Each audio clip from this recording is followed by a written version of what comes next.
Maybe not. This is not working out the way I need it to work.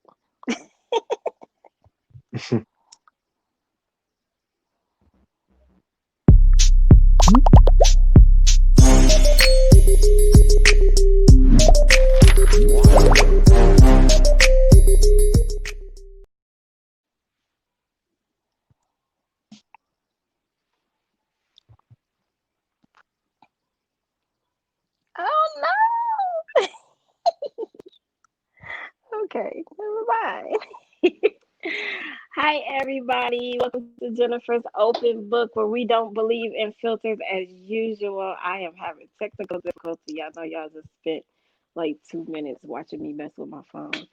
I have a special guest with me today. I want you guys to welcome Derrean. Before we get to my guest, if you have not already subscribed to this channel, make sure that you hit your subscribe button, like this video, share this video. I am absolutely sure that something is going to be said today that somebody's going to need to hear.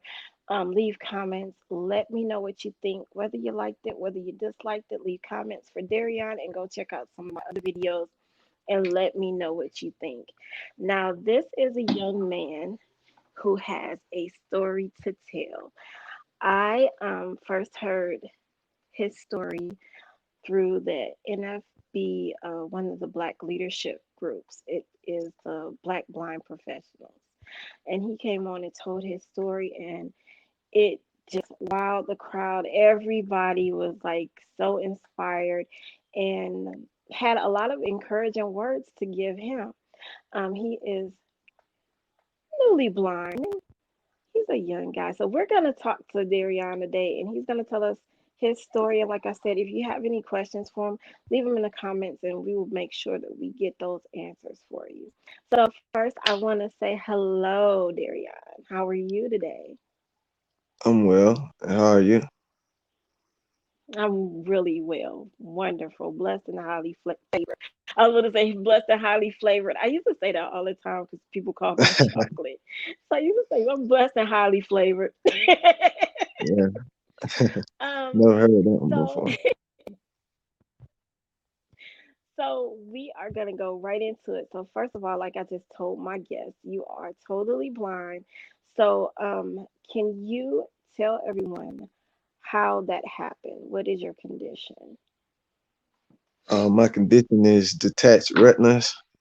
Um, my retinas were detached because I got into a fight in the county jail.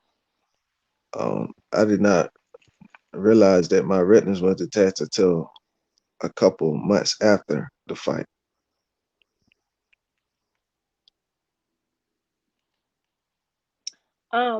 And what happened once you realized your retinas were detached? Because you were in jail. So listen, before you go into that, um, I used to, and I'm asking you this because some people think that people who are blind or visually impaired cannot do time in prison. This is a serious misconception.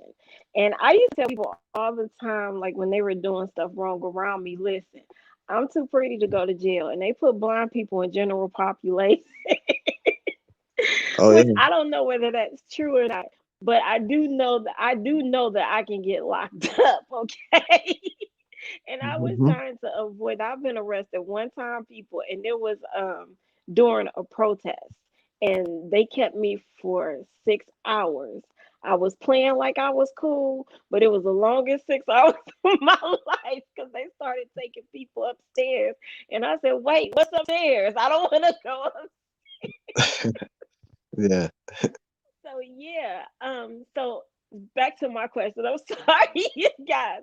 I just wanted to make sure that we got that out there. Don't be out there blind and committing crimes and think you can't get locked up. But you lost your vision while you were incarcerated. So what happened? Like first of all, at what point did you realize that your vision wasn't um what it was, and what was done about it while you were there? Once I realized that my retinas was detached, I was shocked and I was speechless. Never ever did I think that something like that would happen to me. Um, How long did it take you to realize that there was something wrong? it didn't take long. Like while I was in the county jail, my vision began to dim. Like the coloration, um, I started not be able to discern certain colors from other colors, and Mm. as I would like try to read a book, some of the words would like fold up on me, and I did not know what was going on. So So let me ask you this. Um, is that something that you have to like tell somebody, or do they do regular eye exams? I am seriously ignorant as to what goes on in the system, especially as far as people's health go, and it's something that does concern me. Because people who are in prison are human beings too, and they need care as well. So once you started noticing that, did you tell somebody about it? What made them, do an eye exam, or how they found out your retina was detached? no, no, I didn't notify the nurses or anything because I was ashamed and I didn't want it to get out there. I was just trying to do with the vision that I had until I got to onto prison. And my reason for So doing how all did that, they find out that your oh, they did the eye exam. I'm sorry, how did Um, they find out about it? they did an eye exam in the Jackson Diagnostic Prison Center. Um, and they tried to like line my eye up with have you ever went to an eye exam and they told you to look into it and try to focus on the balloon, the air balloon down and down at the end of the little road. I'm pretty sure they have. I just don't remember it. I haven't been able to see for a long time, but I'm pretty sure that that's something that I have had to do. So Yes, they weren't able to do what they were trying to do. no, because my retina was detached, and he was like, "Man, your vision is bad. My machine won't even um target whatever it was trying to target." And So so they, was it a routine eye exam? yes, it was a routine eye exam. But that Okay, was go my ahead. first exam. That was my first examination at that prison. Okay. So, um I'm gonna ask you more about that, and let me know if this question is too personal. May I ask what you were in prison for, and how long were you supposed to be there for? I was in prison for criminal attempt, armed robbery, possession of a firearm, and terrorism act. Uh, and I was supposed to. They sentenced me 12 years to serve in prison, but I only done a third of that sentence. So I did 4 years Okay. total. So once they determined that your retina was detached, what happened from there? What happened after they determined that your retina was detached? The doctor recommended that I go see a retina specialist in Augusta. Um, After he did that, they sent me back to my dormitory where I would wait to be shipped onto my permanent camp, and from there I would go to Dr. Lelane at the Southeast Retina Center to get another eye exam, determine whether or not I need surgical procedure. So this wasn't a doctor that was actually in the prison. They sent you to someone outside the prison. So you did get to leave to go Yes, see the retina specialist. Okay. correct. Okay. So did you have to undergo any surgeries? Yes, I had 5 surgeries. 5 surgeries. I had And two retina none of it surgeries. helped, huh? That, Oh, they helped in the beginning. Um, my vision didn't that, come hmm. back completely, but some of my vision came back. The problem was that And all this time, all of this time, you were in general population, correct? um, yes, I was in general population. Okay. So, I heard your, like I said, I heard your story, and what's what was really what's really a blessing is how while you were in there, you changed your life while you were in there. You started to read and listen. You said that you spoke to some older people. So I want to hear about that experience, how you went, because when you the stuff that you described that you were locked up for, I just can't see it with your personality now. So I know that you're a changed person. So can you tell everyone how you went from being arrested for armed robbery, firearm, and terrorism? Where did the terrorism come from? The terrorism act is like involved in like rebellious, plots upon everyday, citizens, um, like Hmm. in group, specifically like gang. It's like gang charge. Uh, and Okay. so So I so like I said, tell us how you changed your life, because you are no longer that person, which is truly a blessing. okay. So what what changed my life was the whole time I was just sitting in the county jail and just putting everything together. How did I get here? And things like that. What influenced me to take the path that I took? And I didn't want to take those paths no more because before I got locked up because before I got charged as an adult, I was being charged as juvenile before that. I was just in and out, in and out. Uh, so I just wanted to change. I want to just put all that aside and take a new path and a new beginning. And um, so I got on my knees and I prayed, but I did not know who I was praying to. I only knew the name Jesus, but I didn't know the person Jesus. I said everybody recommend that I call upon Jesus. I need help right now. I want to change, but it's hard because I've been spending so many years following and giving myself unto rebellion. And hard, to resist it. Once I see the opportunity Hmm. to do it, so I go ahead and do it, not even thinking.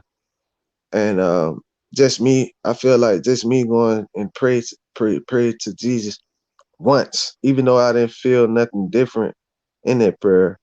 Um, Stuff started to happen and change, even my mindset and my desires.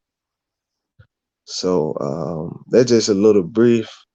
I didn't say that on the Black Blind Professional Counseling, but it's just so much that happened at Hmm. um, every platform that when I'm giving my testimony, it's something more, something new that's added. It's not new, but I just haven't said it It's before. something you right. So that's a blessing, and it's kind of like I think that the way that that happened is like you just got tired, and that's a good thing. Like you, and that's how a lot of people that I've met have come to God. Like they're like, I'm tired of being who I am. I want to be better. You know what I mean? So I think that that is truly a blessing. Now, at some point you were moved. um to an ADA. Was it ADA prison? I didn't know anything about that until I heard your story. So can you tell us a little bit about that? Yes. Okay. Once those general population prisons realized that I was a blind person and I was falling off of um 3-story high. I mean, not 3-story high, but third, like bunk bed. They got bunk The beds. third bunk. Yeah, the third bunk. They said we got to do something. This really is a lawsuit. He doesn't even supposed to be here.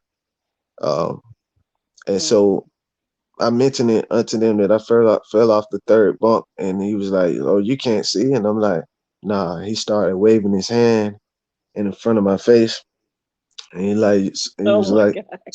"So you Because can't see that?" And that's I'm like, the universal test for blindness. Wave "Yeah, your hand in front of a blind person's face. Right. yeah."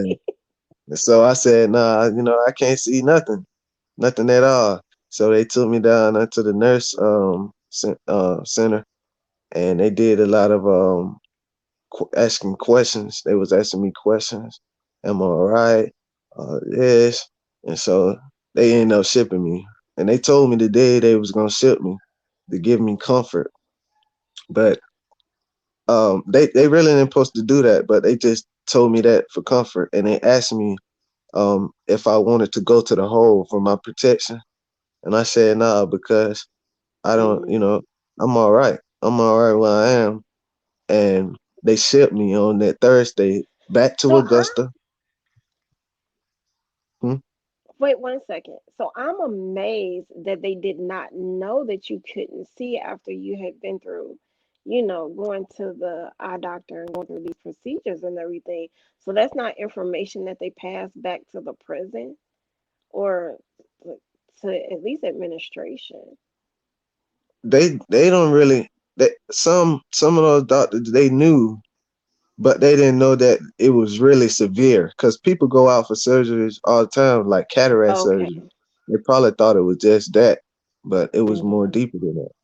I was going blind. But okay, so they sent me back to Augusta, and Augusta gave me more treatment. And after they gave me the treatment, I started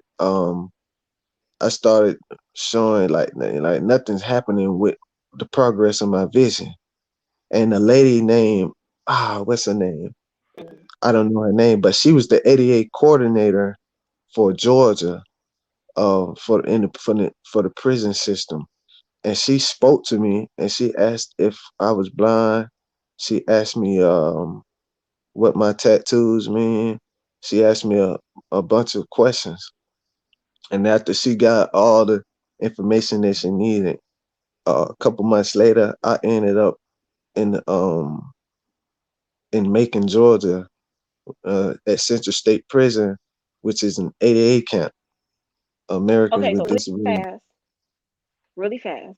What does your tattoos have to do with anything? Like, why would she ask you what your tattoos meant? Oh, she wanted to see like if there was some specific meanings of about my tattoos. Why did I get tattoos? And And so what I'm asking you is why did that matter? I don't know. I don't know. They don't just Okay. Okay, I thought that it really doesn't. I'm wondering what I'm missing. Yeah, yeah. That was just something she wanted to ask me because I'm Okay, because I young, have tattoos, and I'm like, I mean, people have tattoos. I have tattoos, so I was like, that has nothing to do with me being able to see. I know every tattoo that I have, but I guess what I was hoping was that was not her way of testing your sight by asking you about your tattoos, because I know what I have. I know every tattoo I have, where it is and what it is, and Yeah, I've never seen my tattoo. You know what I mean? So yeah, that's why I asked that. So I'm sorry. Go ahead. I'm sorry to cut you off. That was on my mind. I didn't want you to get too far away from that. So yeah, they sent you over to the ADA camp. yes. 88 camp. So I was there that okay. That's where I was released from prison. At the 88 camp, I was there for like 2 years, 2 years Mm-hmm. and a half. Did like 2 years and a half, and I did the remaining in those other camps.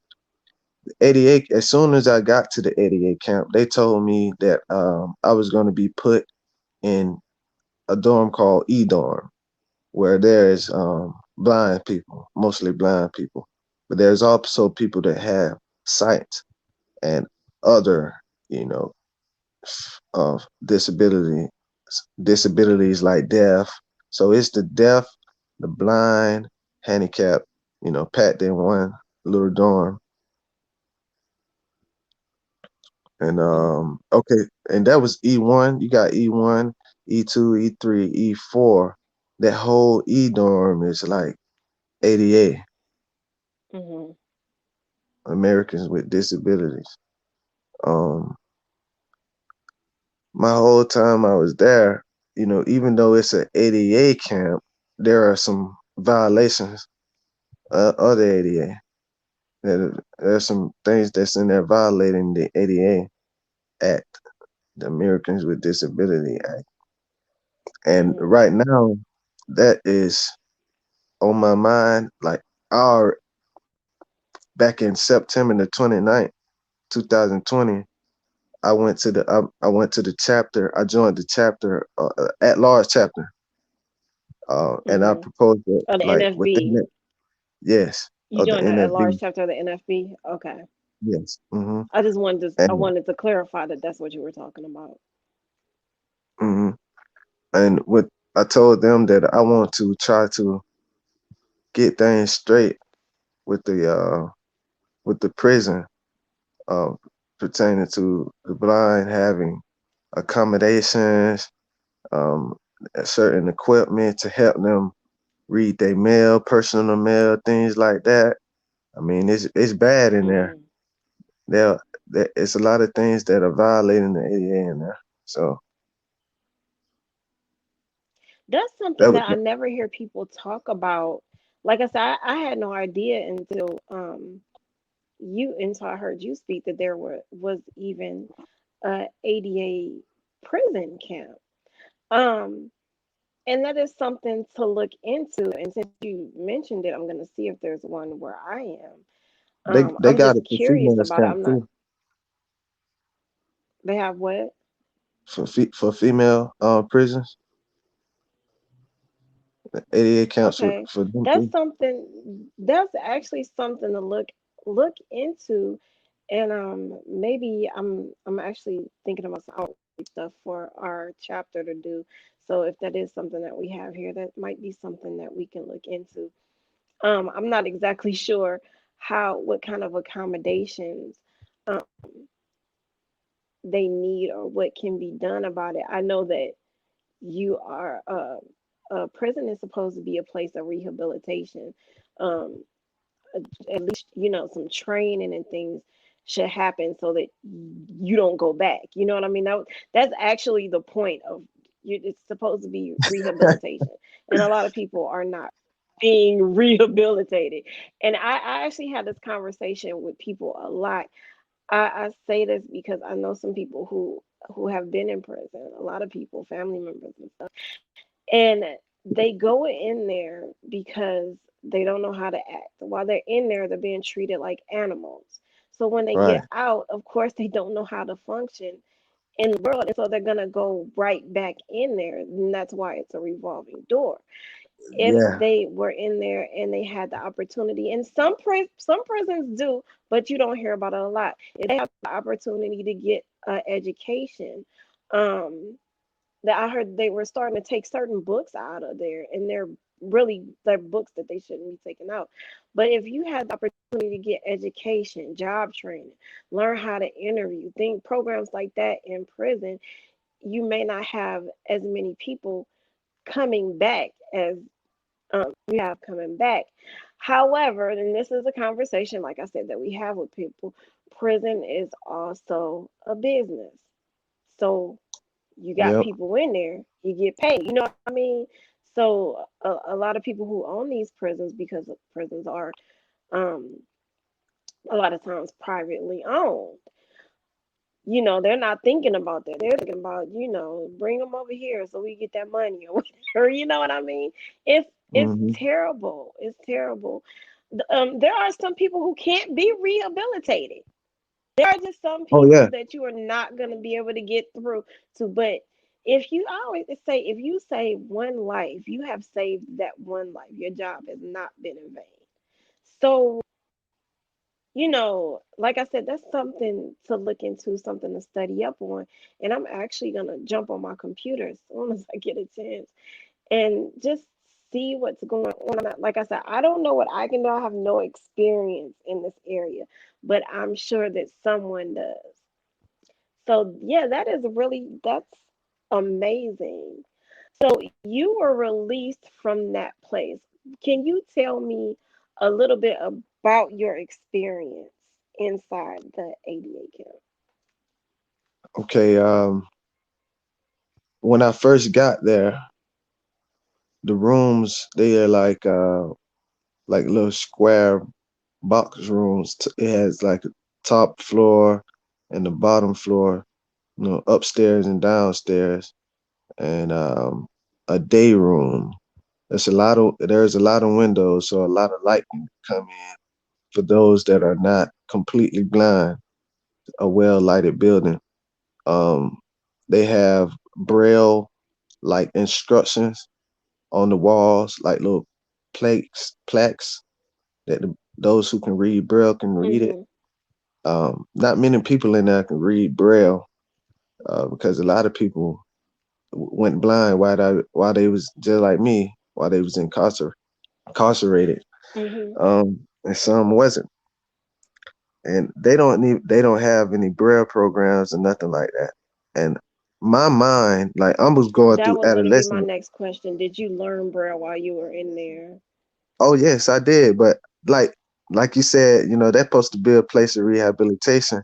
They leave it up to you to rehabilitate yourself.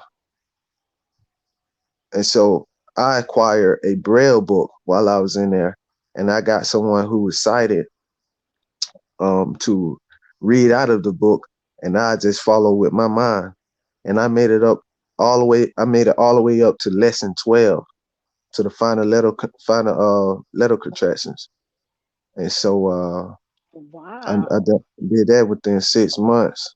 I also learned Spanish while I was in there, and I also, was digging into the scriptures. I did that first, and Mm-hmm. I was studying my GED. So my whole time, I said I was going to set my mind. I mean, set myself to improve myself while I was in Mm-hmm. there.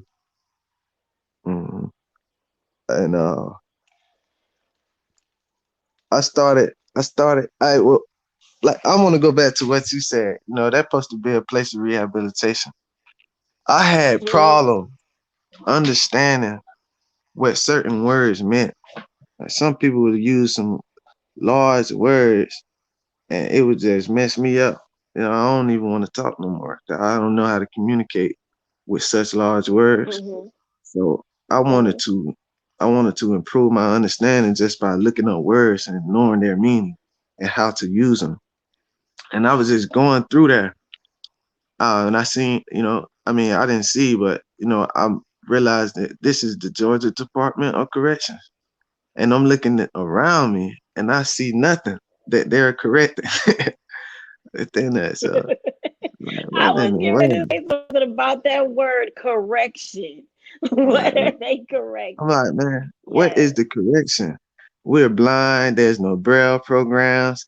And going back to the business thing, like you said, they do have like a braille um, trade center where those sighted people can go in there and Mm-hmm. learn braille and make books for the prison to ship onto other institutions and companies. But Mm-hmm. the Mm-hmm. blind can't even go in there and learn braille. They don't have nothing for the blind, no programs for the blind. Only thing they have is they'll give you a That's mobility cane crazy. and tell you how, and you got to learn how to use it yourself. A lot of those Wow, blind they people just are, hand you a cane and say, feel your way. yep, feel your way. I mean, it's a lot of discrimination. Uh, Okay, so and then by them not having the experience, by us not having the experience, they leave it up to us to like get to the child hall on our own. We don't even know where the child hall is.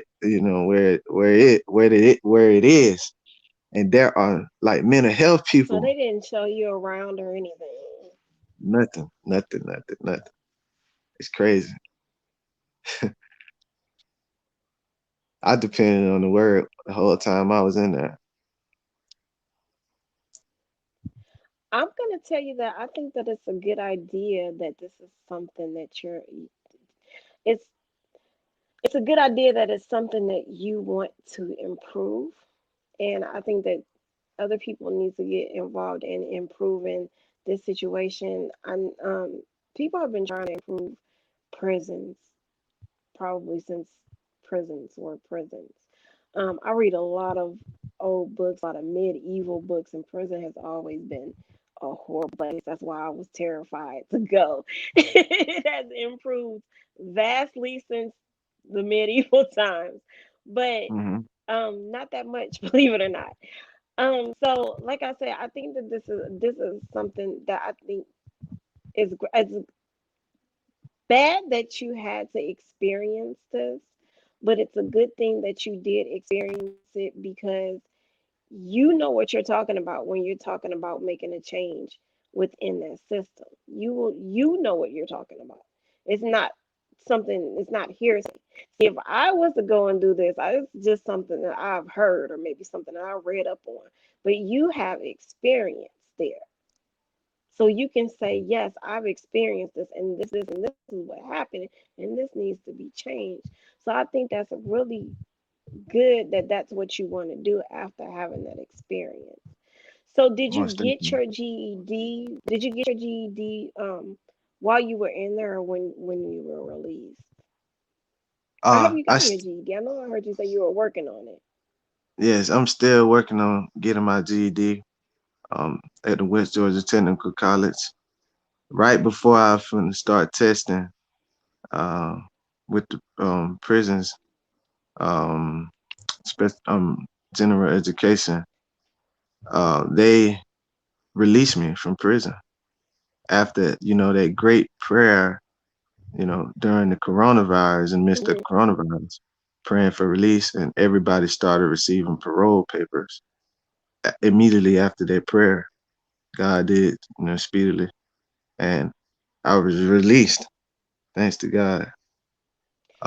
So So right now, you got sentenced to 12 years. How long did you spend in there altogether? I spent I spent 4 years.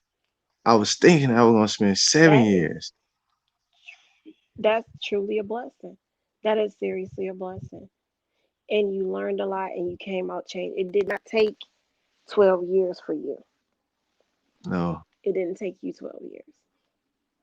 not at all. So, like I said, that is truly a blessing. And how long have you been home? I've been home for ever since August the 6th, 2020. So uh, So, September, like I said, October, it's November, good. I'm December. glad you 5 months. I'm glad you're still working on your yeah, I'm glad that you're working on your GED and just keep pushing and doing what you're doing and encourage people. That's why I brought you on here because I feel like your story will encourage people to do more. It didn't, you changed your life. You went in there all bad and came out so much better. And I, for one, am really proud of you. I really am. Once you get your GED, I asked you this question. I want you to tell my people what you want to do after you get your GED. What is next for you? What do you want to do next? After I get my GED, I'm looking to transfer into the Roman Center at West Georgia Technical College to take up general studies and social science, specifically the psychology specialization. Um, and after I get my associate's Hmm. degree in psychology, I'm going to transfer into a 4 year university to get my bachelor's or my master's. and guidance counseling. Like I said, you have a lot of experience, and I think that that will be really good for you. I think that you would be great at that. Um, do I have any more questions for you?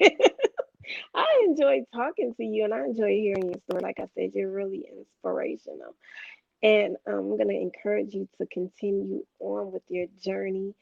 You have my email address and my phone number. If you ever I love to motivate people. So if you ever start feeling discouraged, call me. Let me know or email me. I'm gonna send you an encouraging email back. Like you can do it, something like that. So All right. I want to encourage you to carry on in your journey. Um, Okay, I'll I keep keep that in on mind. stopping because I keep on feeling like there's something else that I want to ask you, and I'm probably gonna remember it after we're done here. But oh, I know what it was. So because it's very important. I have met so many blind and visually impaired people who have not had any support from their family. They're doing it on their own. It seems like once they went blind, their family didn't want to be bothered with them or, something. And this is foreign to me. Because my family was not like that, and like I said, I know me and you have already spoken, but just so that the people can hear, I know that you said that you do have support from your brother, correct? Correct. And that's very important, and I commend your brother for being that support. Um, and are you getting into any of the programs that will help you as far as you being blind go? Are you trying to get mobility instruction and maybe some independent living training, more help with Braille, anything like that? Yes, I'm looking to get a overall training to become like a certified blind individual. I just signed up for the Braille Literacy One course with Hadley School for the Blind. My Braille instructor just sent me an email trying to contact me today. Um, yeah, so I'm looking to better myself in the skills of you know this not having sight, get those tools to help me navigate smoothly in my everyday dealings. Have you considered any of the training centers? Oh no, I haven't considered none of the. I tried to get in contact with the Center for the Visually Impaired in Atlanta, thinking that they would like send transportation down here and come get me, but they said it's out of the district. I was Mm, looking for something local, but I'm thinking about getting like someone to come to my home and train me within this environment. okay. I know that there are some places that you go to and you actually stay on campus. I know a few people. Actually, I know one person who's supposed to be going to one in Louisiana um, very soon. I'm not sure exactly when she's going, but and I've never been to a training center. I actually learned. I've been visually impaired all my life, and I went totally blind when I was a teenager. So I had training while I was in school. We had training. Um, Mobility was like one of my classes, and Braille was a class. So I got training Hmm. in school, and we had a program in Cleveland um, that we went through at the Cleveland Sight Center. So I actually had no idea about any of the training centers until um, about 2 years ago. Someone in our chapter was going to one of the training centers. I was like, wow, they have those? Yeah, So that's I'm why so I asked hungry you if for you ever skills. considered. I didn't know if you knew anything about them. Um, just like I said, keep on doing that, and like I'm glad that you're working with the NFB because they can help you with some resources and everything, so you'll get everything that you needed. But I am gonna end it here. I really enjoyed talking to you, and I appreciate you coming on and chatting Likewise. with me. Like I Mhm. said, everybody, if you have any questions or comments, leave it in the comment section. If you want to come on, if you have a story to tell, if you have a topic that you want me to cover and you want to come and chit chat with me, go ahead and leave that in the comments. Or you guys can find me on Facebook under Jennifer Janelle, and you guys can inbox me. Jennifer Janelle is JINNERFER, JINNELLE. You guys just, like I said, inbox me. Let me know if you guys want to talk. You found me here on YouTube under Jennifer's Open Book. I can also be found on Instagram under Jennifer's Open Book. Just Google me. I'll pop up. I am starting to tweet you guys. So my Twitter is, I'll give you guys my Twitter next time because I tweet so little I don't even remember what I have my Twitter name under. So you guys keep in touch with me. Thank you for all of your support and love. Until next time, I love you. Bye.